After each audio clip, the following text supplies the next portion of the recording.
kalah oleh keinginan para penambang. Karena para penambang itu kan tidak hidup di situ.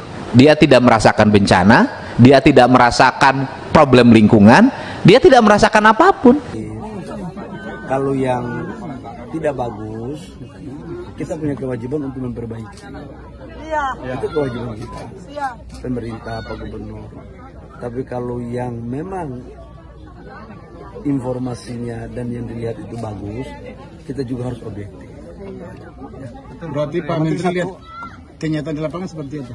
Jangan lagi tanya saya. Dan Manyaifun, mereka wajib menyampaikan aspirasi mereka secara langsung kepada Menteri Bahlil, tapi kemudian karena ini dihalang-halangi, mereka sudah masuk ke dalam, ternyata zong. Mereka ke dalam itu tidak menemukan Bahlil dalam hitungan detik. Hari ini menipu rakyat Indonesia, rakyat Papua, rakyat Raja Ampat.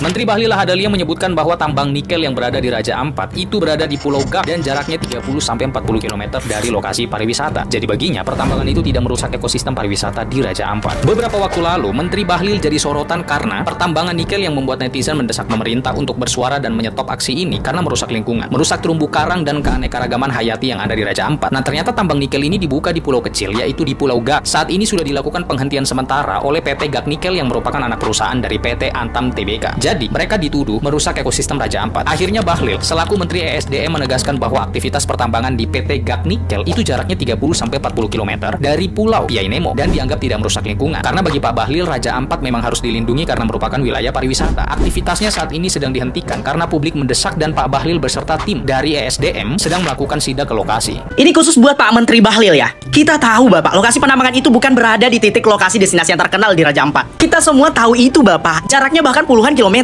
Tapi Bapak mikir nggak? Kalau dia udah di destinasinya, kita masyarakat Indonesia bukan ngamuk lagi di sosial media. Orang bakalan berbondong-bondong udah murka semurka-murkanya di depan Istana Negara. Bahkan bukan cuman kita masyarakat Indo, dunia bakalan mengecam kalian kalau udah ke destinasi utamanya. Cuman permasalahannya bukan hanya soal destinasinya Pak, tapi soal perampasan hak-hak hidup. Lagian Pak, siapa yang menjamin kegiatan kepentingan sesaat seperti pertambangan ini tidak memicu kerusakan alam sekitar? Tuh kan setelah rame kayak gini, barulah kalian bilang ada pelanggaran di pertambangan sehingga dihentikan.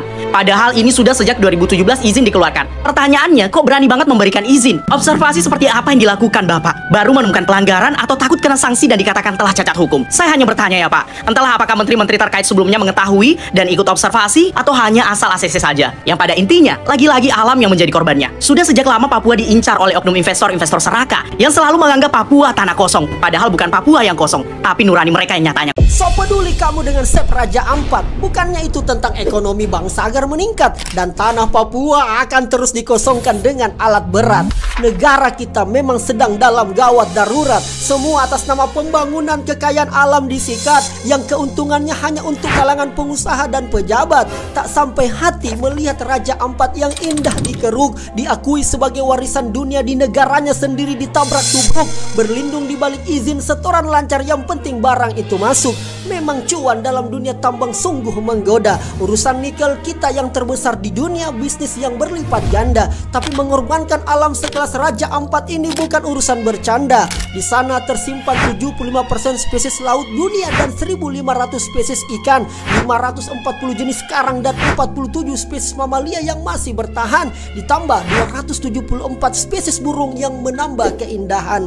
Rakyat sejahtera, ekonomi bertumbuh tujuan dari pertambangan, tapi jangan sampai merusak dan mengorbankan lingkungan, apalagi sebuah kawasan wisata yang menyajikan pemandangan. Tolong Bapak Presiden dan juga Bapak Menteri, kalau Bapak ditanya apa yang Bapak banggakan dari ini negeri, jawabannya hanya enaknya makanan dan alam yang asri. Mau banggakan pejabat masih sibuk perkaya diri, mau banggakan fasilitas masih banyak yang dikorupsi. Lalu apa? Masyarakat tak tahu kalau dikasih jawaban hilirisasi. Kita tidak butuh sosok pahlawan yang muncul kesiangan, tiba-tiba menghentikan sementara padahal dari awal sudah ketahuan. Kita butuh tambang yang masyarakatnya disejahterakan, bukan alam dan nasibnya yang dihancurkan. Raja Ampat, tempat sebagus ini mau dijadikan tambang nikel. Coba. Sayang sekali ya, sayang sekali. Aku pernah punya cita-cita kemarin mau ke sana. Cuman kalau dari kota Medan, aku kemarin cek kalau nggak salah itu butuh penerbangan 3 kali dan 1 kali kapal laut untuk sampai di sana gitu loh. Memang mahal sekali biaya untuk ke sana, tapi memang jadi cita-cita, pengen kali aku ke sana kemarin itu. Sampai sekarang juga masih pengen sampai ke sana karena di sana itu cantik sekali tempatnya di Raja Ampat itu.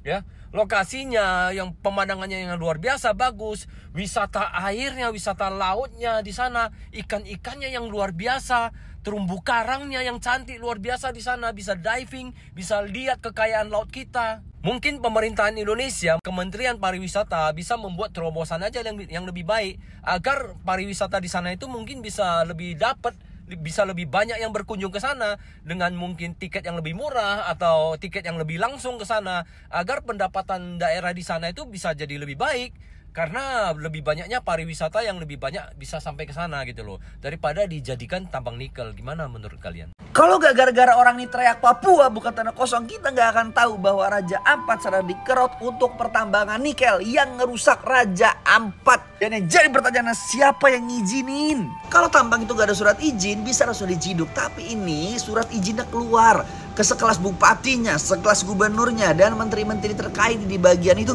kok bisa di ACC gitu loh. Sekarang gue tanya deh sama kalian semua, ini analogi ya. Apa sih yang bisa dibanggain di Indonesia ketika lu lagi ketemu turis di luar negeri? Makanan sama alamnya. Sisanya apa yang mau dibanggain? Pemerintahannya, fasilitasnya, jalannya. Enggak sadar tak kemarin sekelas IKN yang udah dibilang itu paru-paru dunia Kalimantan dijadiin pusat pemerintahan. Dan sekarang gua nggak tahu kabarnya IKN gimana. Tapi lu lihat video orang-orang hutan yang keluar dari hutan, lahannya dibakar untuk pembangunan ini itu. Sekarang Raja Ampat dikerok, nanti ada lagi masalah terumbu karangnya, ikannya, habitat penyu dan lain sebagainya. Ikan-ikan ada 2000 jenis ikan di situ lebih yang bakal rusak gara-gara penambangan ini. Jujur kalau lo yang nggak tahu gue tuh suka banget Indonesia Timur. Gue backpackeran ke sana, NTT, Maumere, Flores dan lain sebagainya. Dan gue baru sadar memang bener bahwa Indonesia Barat dan juga pemerintah itu jahat sama Indonesia Timur. Lo perhatiin, apa hasil alam yang diambil dari Timur hanya akan dibawa ke Barat dan untuk pembangunan di Barat sendiri. Tapi dari Papua dan daerah Timur, dari hasil alamnya yang dikerok, apa yang mereka dapetin? Dan sekarang kalau kita nggak ngeramein, kita nggak gerakin sampai kedenger, sampai jelas dan ke atas, yang paling atas, kita nggak akan bisa ngebantuin bahwa Raja Ampat jangan sampai rusak. Tugas gue udah ngonten, udah ngebuatin, ngeviralin. Tugas kalian nge-share video ini, kita ramein. Biar ini video sampai ke top-top, ketemu sama orang-orang bener yang bisa nutup tambang nikel yang ada di Raja Ampat. Save Raja Ampat, save Indonesia Timur. Jujur gue cinta Indonesia Timur. Ini yang mau keruk-keruk Raja Ampat siapa sih? Gue terakhir inget ya, gue aja ke Raja Ampat tiket PP itu 10 juta. Ini mau dikeruk lagi. Ini jangan sampai gue keruk biji mata lu. Udah kesono mahal, bagus, udah indah. Tuhan udah kasih, udah indah itu. Udah elok, tong bahasanya udah elok. Gak usah dikeruk lagi. Apa lagi yang mau dikejar nih? Gak usah. Keruk aja tuh pekarangan rumah lu. Mau apa kek? Jual. Heran. Ada aja kelakuannya. Kurang sibuk atau gimana? Ini yang modelan tamak-tamak ini jangan sampai kita paranin nih rumahnya nih. Kita keruk aja pekarangan rumahnya sampai rumah-rumah ruang tamu ya kita keruk. Gitu. Gelombang cintanya kita keruk. Bingung nanti dia, aduh, iya tidurnya di mana? Nah, itu pertanyaannya. Tidurnya di mana? Makanya kalau yang tamak begini betobat. Orang tuh kayak kagak pernah berdoa. Tangannya kayak kagak pernah megang tasbih. Matanya kayak kagak pernah baca Al-Quran. Segala rupa mau dikeruk, segala rupa demi keuntungan. Betobat orang tamak. Lo yang gak peduli kasusnya Raja Ampat, please kali ini lo harus peduli. Kenapa gue bilang kayak gitu? Lo tahu gak sih kalau Raja Ampat itu salah satu keindahan Indonesia yang sangat dikagumin di berbagai negara. Gue sendiri pengen banget bisa ke Raja Ampat. Gue sendiri punya cita-cita bisa ke Raja Ampat. Lu lihat Raja Ampat sebelumnya seperti apa? Indah kayak gini. Lihat yang sekarang seperti apa? Kayak gini. Karena siapa semua terjadi? Karena orang-orang yang serakah, yang maruk. Gue gak ngerti lagi. Ini konsep hidupnya kayak gimana. Istilah kayak ngambil emas yang ada di museum. Kalau gak orang serakah, orang goblok itu namanya. Tahu nggak akibatnya kalau misalnya ada orang-orang serakah ini yang masih ngelanjutin proyek ini? Ekosistem yang ada di Raja Ampat bakal hancur. Ngerti? Hutan-hutan di situ bakal berantakan, rusak.